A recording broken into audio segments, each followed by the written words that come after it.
Hermanos, muy buenas tardes. Dios los bendiga abundantemente. Hermanos, me encuentro aquí en una ciudad llamada Minatitlán, Veracruz.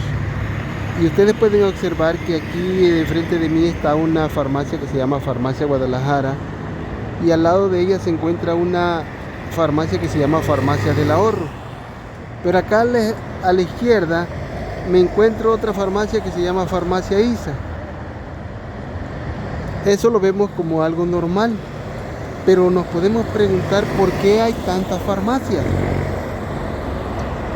¿A qué se debe eso? ¿Qué significa eso? ¿Por qué es que las farmacias tienen tanto éxito? Y la única respuesta que yo encuentro que las farmacias tienen tanto éxito es porque la enfermedad del pueblo, la enfermedad de las ciudades, es la que sostiene a las farmacias. Pues las farmacias ya no solo venden medicamentos, sino también venden abarrotes y venden varias cosas. Pero las farmacias están fundadas en la enfermedad del pueblo. Lo que mantiene ricas a esta farmacia es la enfermedad del pueblo. Dios le dio a la Iglesia Adventista del Séptimo Día un mensaje profético.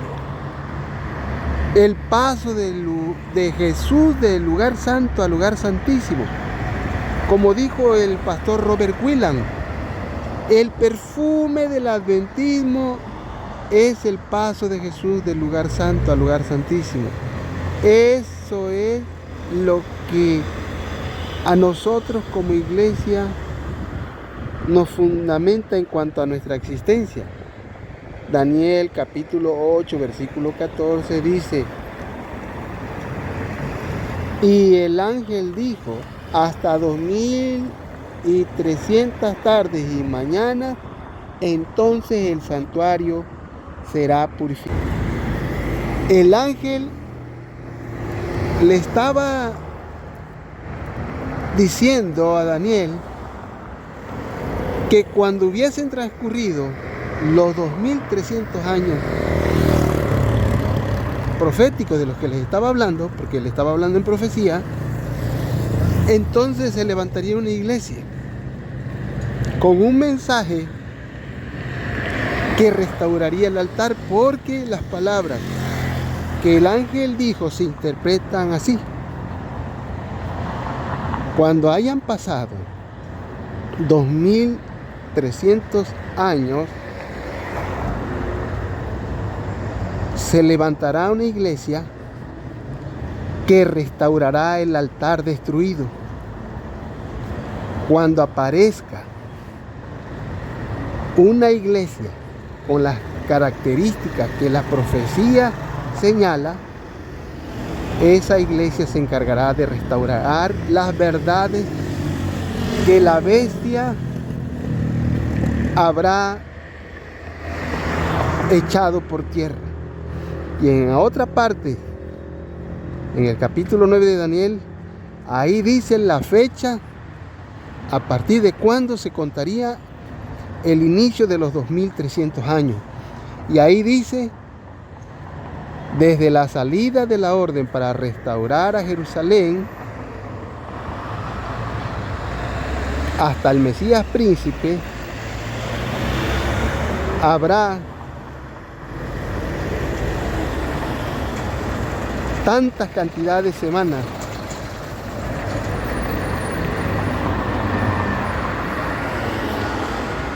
Ahí estaba señalando el ángel el punto de partida de esa profecía. Y ese decreto del que hablaba el ángel tuvo su inicio cuando Artajerjes Longimano, el 22 de octubre del año 457 a.C., emitió un tercer decreto para la reconstrucción de Jerusalén, siendo que ya Ciro el Grande y Darío habían dado, cada uno en su respectivo tiempo de mandato, habían dado un decreto. Y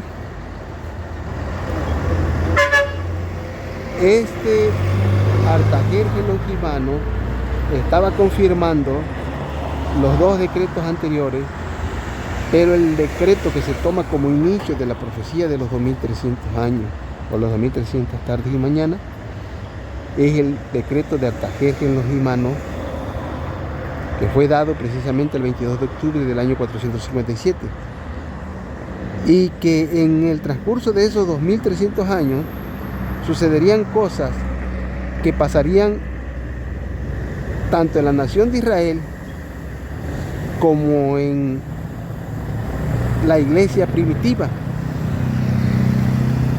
En el tiempo todavía de los reformadores, esa profecía tiene cumplimiento hasta llegar al momento cuando nace la iglesia adventista. En el transcurso de ese tiempo que se reconstruyó el templo de Jerusalén, porque el templo que había construido Salomón y la gente de su tiempo, con los materiales que su padre David había guardado y con los materiales que Salomón con los de su tiempo reunieron, todos esos materiales, tanto los de David como los de Salomón, fueron usados para la construcción del gran templo de Jehová, que fue construido por el rey Salomón y sus miembros tanto de su gabinete con el cual reinaba como del pueblo. Pero ese templo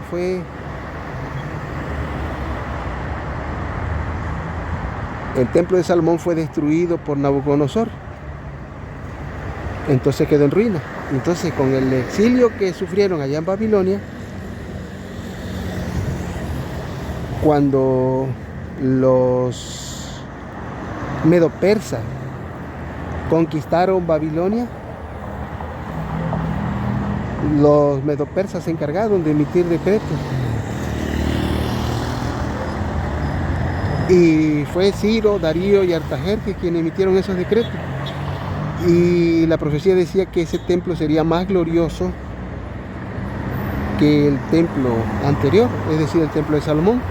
Y muchos se preguntaban en qué tendría más gloria si el templo de Salomón estaba forrado de oro por dentro y por fuera. Y la explicación que la Biblia da es que la sola presencia de Cristo hizo que el templo que fue construido por Zorobabel, Esdras, Nehemías y todos los que participaron en esa construcción, la sola presencia de Cristo le dio más gloria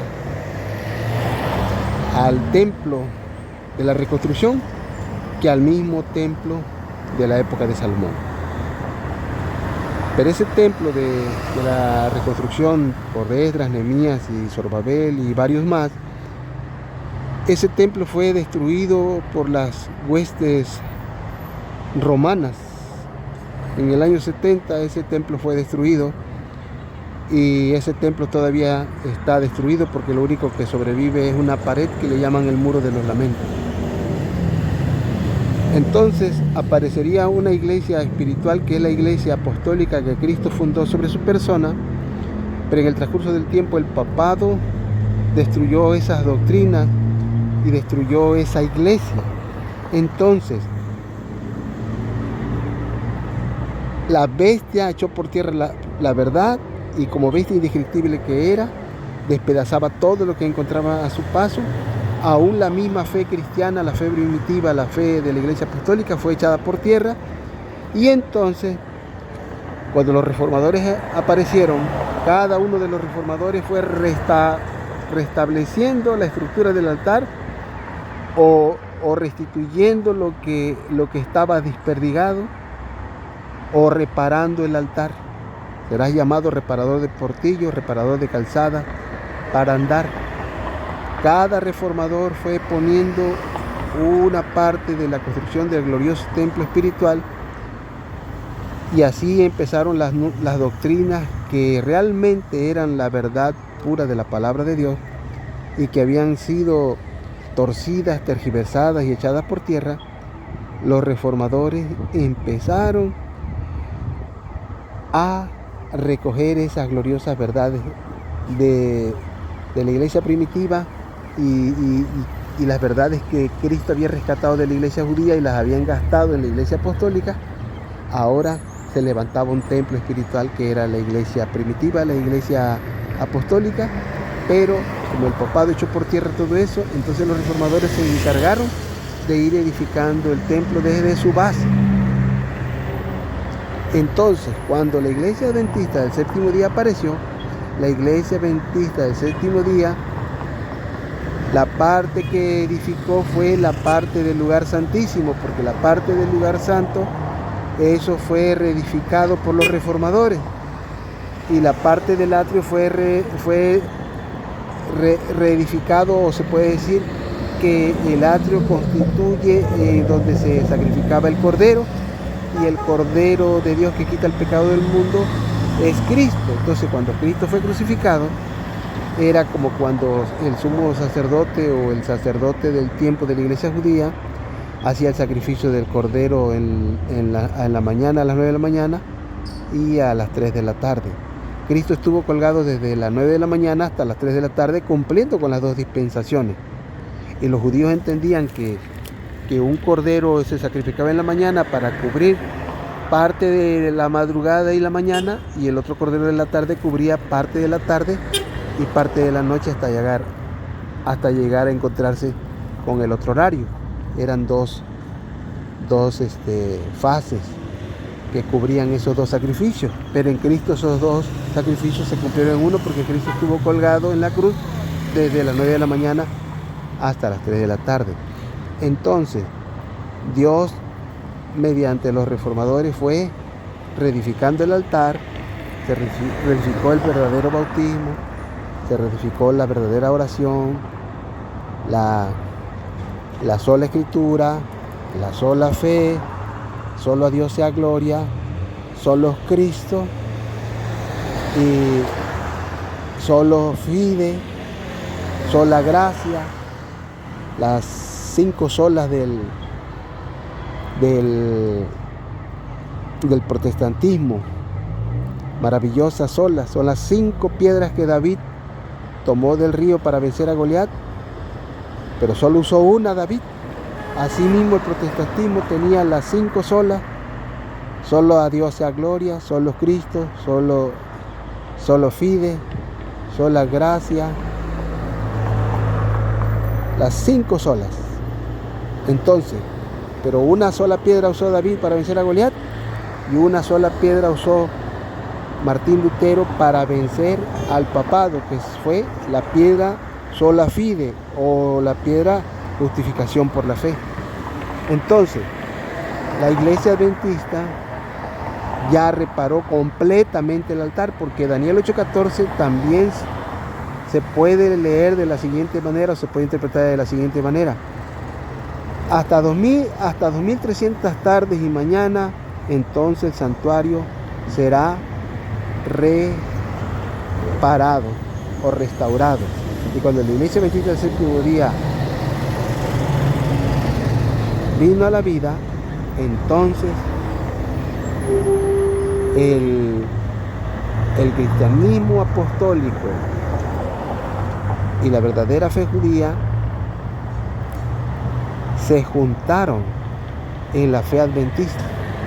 En la fe adventista es el mar donde convergen tanto el judaísmo verdadero que practicó Moisés, Esdras, Nehemías, Elías, Daniel, y el verdadero cristianismo que practicaron los apóstoles. El adventismo es verdad porque en el adventismo converge la verdadera herencia teológica del judaísmo, la verdadera herencia teológica del cristianismo y la verdadera herencia teológica de los reformadores. El adventismo es el mensaje del tercer ángel, porque hay 3 grandes ángeles: judaísmo, cristianismo y adventismo. Ese triple sello también fue encontrado en el adventismo, porque el mensaje del primer ángel se predicó en el año de 1843, el mensaje del segundo ángel en el año de 1844 y el mensaje del tercer ángel se predicó en el año de 1888. Entonces, el mensaje de Waggoner-Sillon dado en Minneapolis es tan importante como los mensajes que dieron Miller y los milleritas en su momento, en 1843 y en 1844. Esos tres mensajes son tres decretos, el de 1843, el de 1844 y el de 1888, son un paralelismo de los tres decretos dados por Ciro, Darío y Artajerjes, y esos tres mensajes son tres decretos dados para la reconstrucción de la doctrina del santuario, tal como la Biblia lo manifiesta, y de eso se va a encargar la iglesia triunfante, ya no la iglesia militante. La iglesia triunfante se encarga de reedificar un templo espiritual glorioso a Jehová, pero el verdadero templo está en el cielo. Pero aquí en la tierra se ha de reedificar, o se ha de edificar un templo de piedras vivas formado por hombres y mujeres santos que estén llenos del Espíritu Santo y que la ley de Dios esté escrita en su mente y en sus corazones. La verdad es como la luz del sol que va en aumento, la verdad también es progresiva. Y el Señor nos va abriendo el entendimiento para que comprendamos la belleza de la santidad de su palabra. Dios nos llene de su Espíritu Santo para glorificar a Dios, a su amado Hijo, y darle gloria al Espíritu que Dios ha dado para que sea maestro de justicia para este tiempo. Gloria a Dios por Jesucristo. Ruego a Dios que nos llene de su Santo Espíritu, que perdone nuestros pecados y que nos lleve a una victoria en su nombre. Que su palabra sea lo que esté en nuestros labios, y que el amor de Dios nosotros lo manifestemos amando a nuestros prójimos y amándonos entre nosotros, pero sobre todo amando a Dios. Que la paz de Dios sea con ustedes, hermanos, en el nombre de Jesús. Amén.